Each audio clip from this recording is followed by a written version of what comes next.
welcome to this week's edition of the Pete Mezzetti Show. My guest this evening is John Clark from WCNX Radio. John, welcome. How are you? I'm glad to be back. Thank you for inviting me. Nice to see you again. What's new? Well, before I get into me, I want to congratulate you on your award. Thank you. For Volunteer of the Year. Thank you. Like I said before we started the show, is how many people apply for this, and you've got the award. Exactly. Channel 19's Pete Mezzetti gets the award. That's right. That's good. That's right. So what do you want to know about me? Well, tell me. Well, we actually got into being more of a mentorship company in the last year. Okay. We'll talk about 2/3 of it before the break and 1/3 of it after the break. Fine. Which is a nice little pleasant surprise. All right. But basically on the radio side, we take kids that have broadcast journalism degrees and looking for on-air experience and train them to be sportscasters. And we're actually partnering with Noah Finns, who used to be at Channel 8. Sure. He's running a television station at Sacred Heart University. Yes. And they do it on the TV side.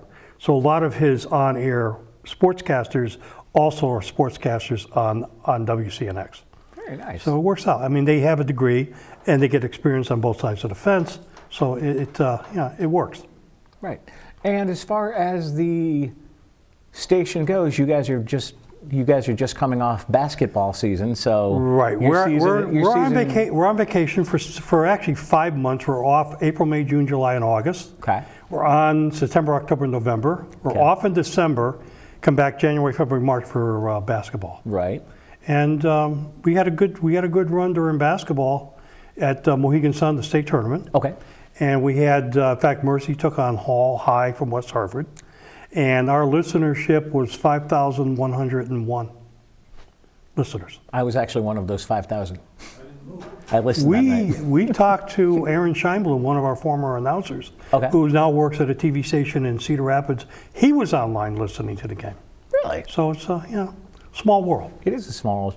But speaking of small worlds in the station, one thing that I find very interesting about the station. You guys at WCNX Radio are the only station in the state of Connecticut that is female-owned and operated by the lovely Judith Clark. Yes, and she's a wonderful lady. She is.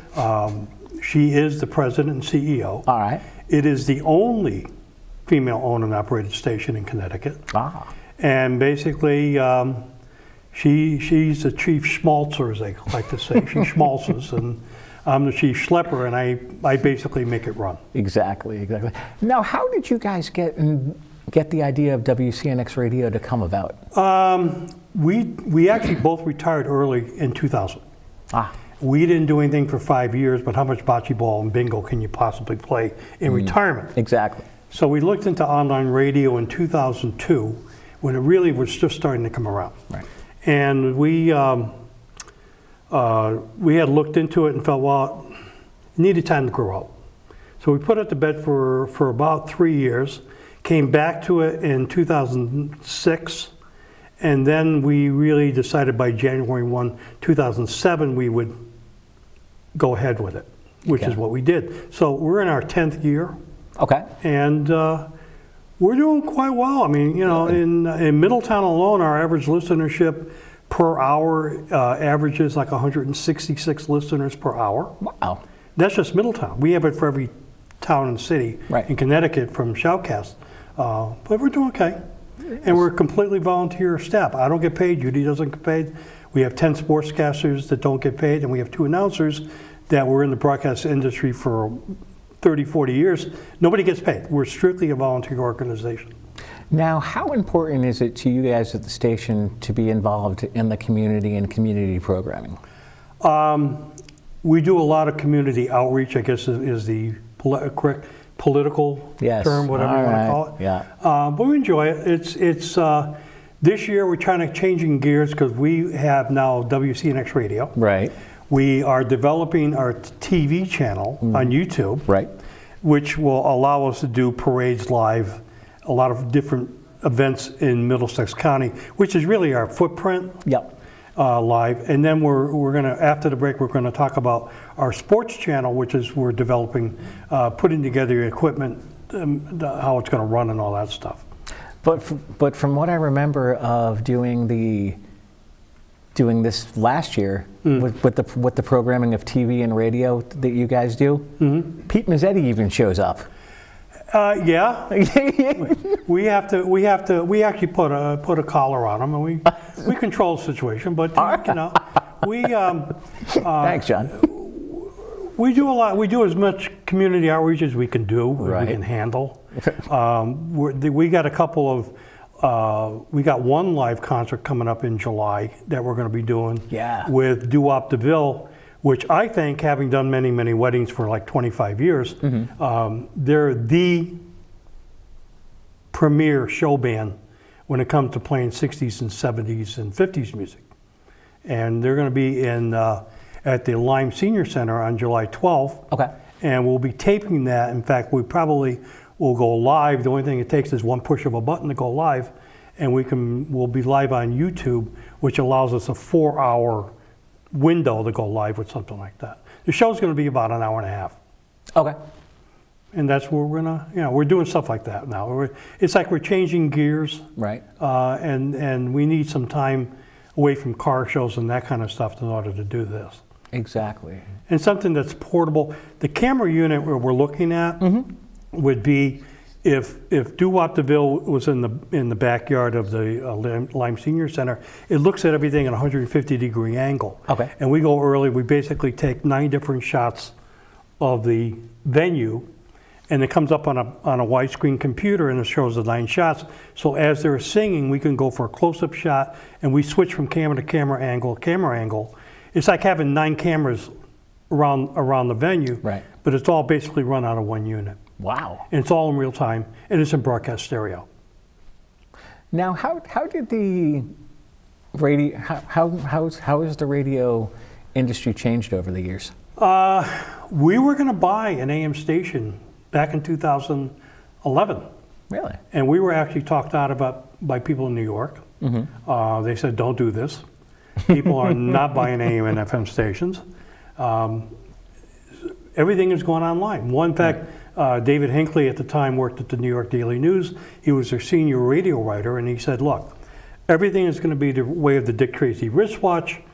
Everything is going to be online. AM and FM is kind of gone. Right. It's not the same radio that we knew 20 years ago." Exactly. So we took his advice. We didn't go forward with it, and in hindsight, it was a good decision.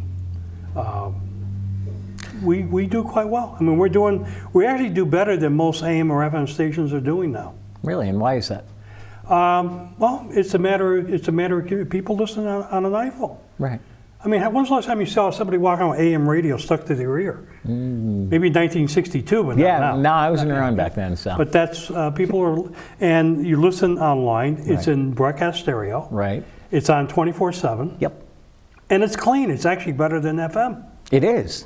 I mean, it's the technology since 2007 has gotten better and better and better. Right. So it's and it's just everything. I mean, even like a TV side, technology is moving at 1,000 miles an hour. Oh, yeah. The unit we were looking at came out in March of last year. Well, since March of last year and yesterday, that unit has been revised 7 times. So Really? as they find bugs and they fix the bugs, oh, we can do this. You fix that. Oh, we can do that. And now, the original unit was able to look at 6 different angles of a venue. This now makes you look at 9 different angles, and you can broadcast on 4 platforms at the same time. Okay. You can do Twitter, you could do YouTube, you can do Facebook. Wow. So it's I'm an admirer of the technology. I'm 67. I came from mimeograph machines and carbon paper. Right. Okay, so I'm enthralled with this technology that we've gone from telephones, the old dial-up kind. Yep. In fact, I have to laugh. My wife and I were watching Kojak Okay. a couple of weeks back. Oh, we got to make a phone call. You had to go find a payphone, and then you got Telly Savalas chasing somebody in a Buick. Yeah. Right. Okay, so that's only 1970s, 1980s, and here we are. Yeah. So the technology is really, Where do you see WCNX radio going? Well, this actually was a retirement gig. That's how it all started. Oh, okay. And it started with two things. A, it was a retirement gig because I got tired of paying bocce ball and bingo. All right. And B, a lot of commercial stations don't give our high school athletes any credit or recognition. Right. That's how it all started. We decided to, not only would we play 60s, 70s, and 80s music during the day, but we needed something to counterbalance it at night. So we do football and we do basketball. Yep. Which allows us to be on for 6 months, off for 6 months. Right. We could do this every day of the week, all year long. Well, I'll guarantee you, I'm in divorce court come, down the road. So I 6 and 6, we have to have a life at some point. Exactly. And we go visit friends and family, and we have kids down south. And so we have 6 months on, 6 months off. But we're doing fine. I mean, we're chugging right along. And you and I talked a little bit before we started taping tonight about the demographics of your high school sports footprint. Yeah, let's talk about it. Before we came down here, Judy come up with the demographics. We covered 10 teams this year. Okay. Four schools for football. Right. Xavier, Middletown High. We have covered Cromwell and South Windsor. Okay. On basketball, we had Xavier, Mercy.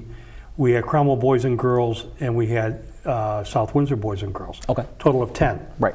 We did. We had 13 football opponents, in addition to the schools we cover. Right. And on the basketball side, we had 28. So we have 41 other schools where kids got recognition. Right. And one of the things we found out in 2011, 2012 is there's a lot of college scouts out there that use the internet and they listen to what's going on, what's out there in the way of talent. And some ADs were getting phone calls from people they didn't know. Hi, I'm so-and-so from, I represent Indiana University, and I heard a broadcast in Connecticut, and we want the academic records for, Pete Mezzetti. Right. And that's how it all started. And to date, we have 8 kids that have either gotten full or partial scholarships at this point.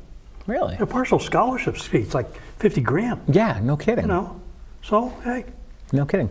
John, would you mind sticking around? I'm here. We'll be right back.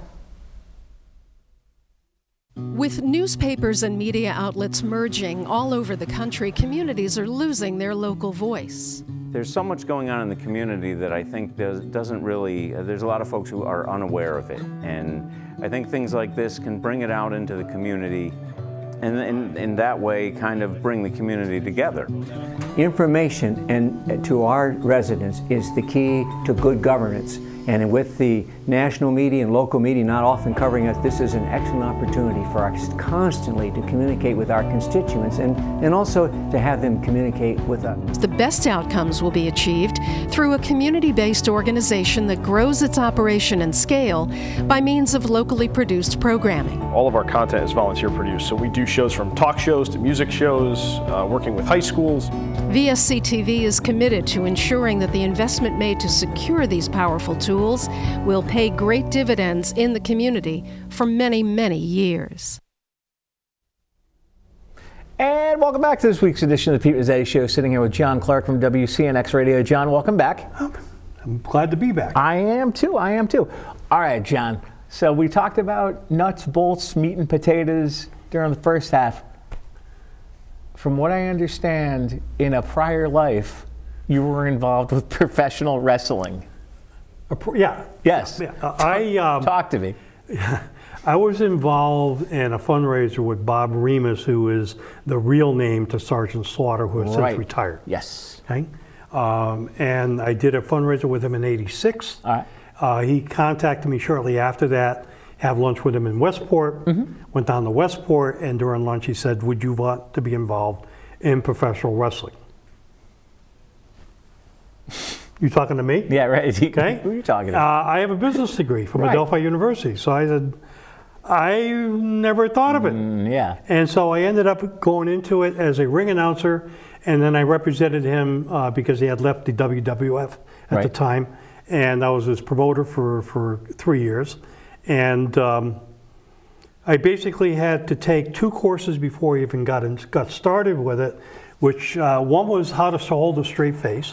in a ring, which is tough. I mean, it's like writing comedy, okay? Exactly. It's hard to do, especially when you're up against a guy who weighs 285 pounds and, you know, Right. wants to throw you like a fig leaf, you know? Right. And the other one was take a course in ballet. And the course in ballet was how to fall right so you don't separate your shoulder. Gotcha. And that came in handy because I was doing a show at the sub base at the time, and I got pushed back 7 feet into a belt buckle, and my back did not feel well for like 7 days after that. Oh, no. But I knew how to fall into it at the right angle so that I would not be taken out in traction. Exactly. Okay? But I got out of it in '92 because Bob went back to the WWE. Right. And I've been out of it since then. So here we are 26 years later. Okay. And we're going back into pro wrestling. All right. Programming at this point. It'll be on the sports channel. And we're talking with Paradise Alley Wrestling out of East Haven. Okay. And they also operate a school. And the idea is they take young men and women who want to be professional wrestlers. So we're going to be like a mentorship to them. And show them, okay, this is how you get to be a wrestler. This is what you do. This is what you don't do. This is how you stay out of trouble. This is how you don't end up in the hospital. Right. But that's what we're looking for. It could be kind of fun. Yeah. And how did the idea come about? We were doing the Mercy East Haven semi-final Basketball championship game about a month ago. Okay. And one of the security guards, we started talking about pro wrestling or whatever before the game. Mm-hmm. He said, well, I do pro wrestling. I said, well, I used to represent Bob Remus because you represented Slaughter. And so that's how the whole conversation started. And then next thing you know, we're in a talking stage right now, but it looks very, very good.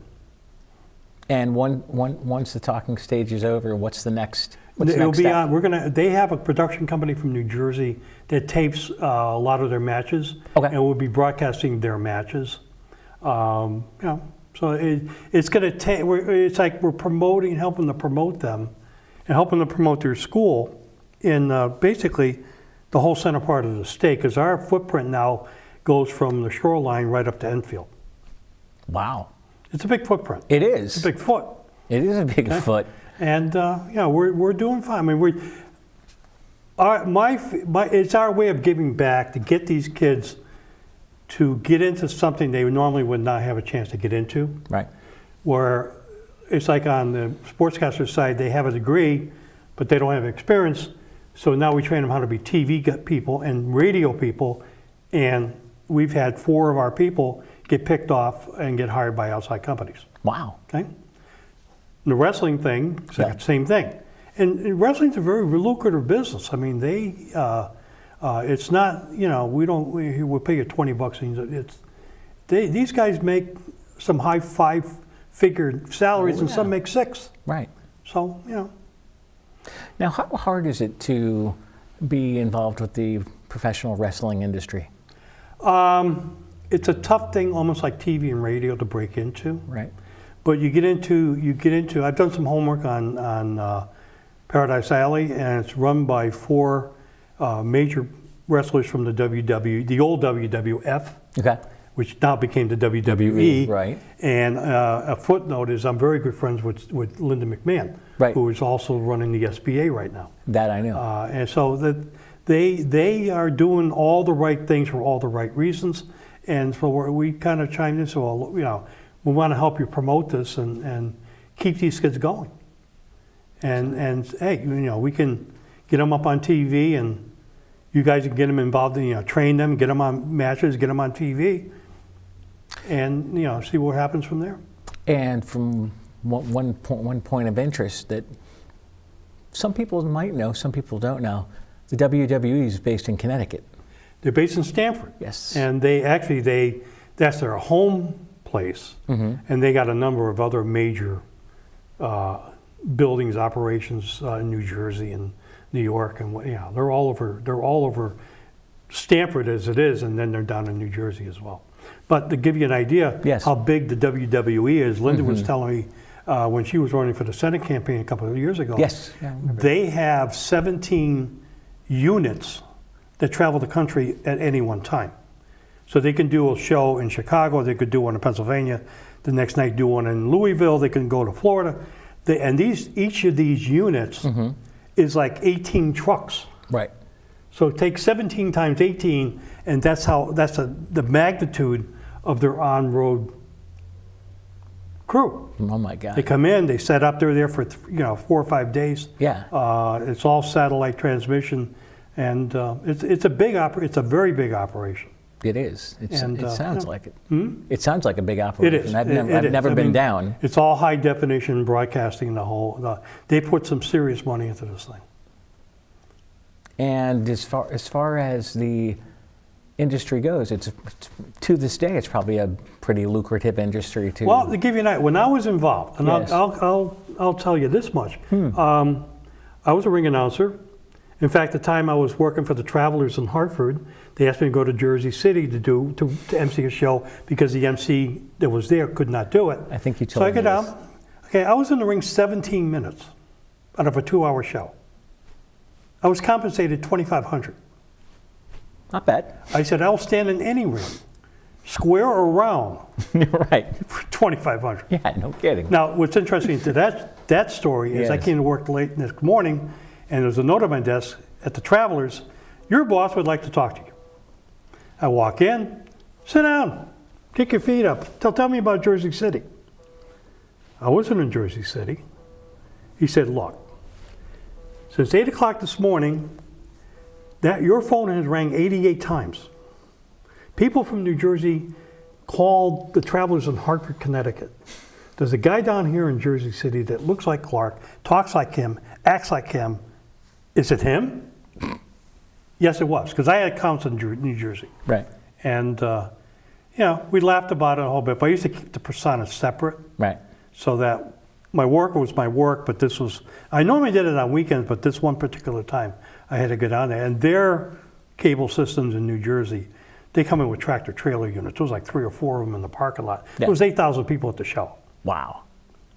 So it's, I had fun. I literally had fun. They made a lot of money. There you go. Now let's talk about speaking of TV, let's talk about the TV channel that you guys are going to come up with. It's going to be, we have the WCNX TV YouTube channel. Right. Which is going to be for parades and that kind of stuff. Okay. We're going to look into doing Chamber of Commerce meetings live Right. from the Radisson, the whole bit. And then the sports channel is going to be for football and basketball broadcast later this year. Okay. And we'll be able to show those things. Now, some of them depend on the venue. Either it will be radio or TV because you don't know until you get to where venue. you're going if you can set up TV or not. Basketball's a lot easier where you could just set up a camera and a little cubby hole and it looks at the whole floor. Right. Football, Yeah, no. you've got a press box, you got a landing, you got Uncle Bob, you got a bottle of bourbon, and then he decides he wants to take on the TV camera. Oh, no. So radio may be a safer choice there. No. How time sensitive is it to, if you're doing a football game, doing a basketball game, is it easier to do TV or is it easier to do radio? And why? Football, it's easier to do radio. Okay. On basketball, it's easier to do TV. And why is that? Well, like I said, on basketball, you also always have an area you could put the camera. It actually sits on a light stand, Okay. so nobody's going to bother it. Right. Where if you put it out on a landing next to a press box, Yeah. you have some- somebody who decides that he's 3 sheets to the wind and he wants to take on your TV camera, Yeah. and the camera goes over, and that's the end of the program. Exactly. And then you're the point of So who gets to replace the TV camera? the boss, I have to call the boss up. Uh-oh. Call Judy up. And explain to her. TV camera's broke, Yeah. and we have to go buy another I one. was going to say, and I don't think that would go over too well. No, they're not. They're the stuff is not cheap. No, it's not. But the thing is, it puts out the camera we're looking at is a high definition photo. It'll be a high definition picture, so Okay. it's going to be it'll look just as good as you. Oh boy. I How's don't know. that? I don't know if you want to do that. Pete Mezzetti in stereo. Pete Mezzetti in high def. Yeah. Pete Mezzetti in 3D. Oh no, Oh, no, please. you Please, don't. let's not get that far. All right, yeah, let's not get that crazy. Speaking of crazy things in the world of TV, radio, you deal with a lot of public access coordinators in the state. Mm-hmm. You even deal with one down here on the shoreline. I'm going to tell you something. Chris Morgan, who runs this station, Yes.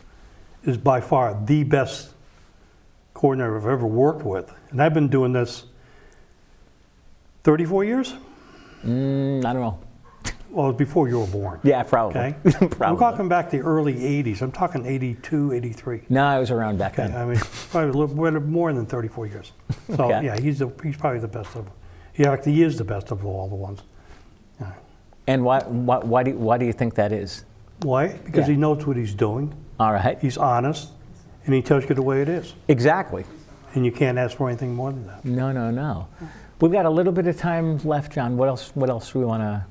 No, I've said enough. I'm going to shut up. No. Oh no, you can't do that. you can't shut up on me How now. about if I take him out with a Cobra clutch? No, you're not going to. No, No. You want to go nighty-night? No, I don't want to go nighty night. Oh. Behave yourself. Okay, I think we got, what, 10 seconds left? Something. 10 seconds left. No. See, I was right. I didn't even look at the cue card. We got about 10 seconds left. Okay, say goodnight to the audience. Ready? Thanks, my Nice friend. coming down talking to you. We'll see you soon. Sure. On behalf of John Clark, I'm Pete Mezzetti. Thanks again. We'll see you next time.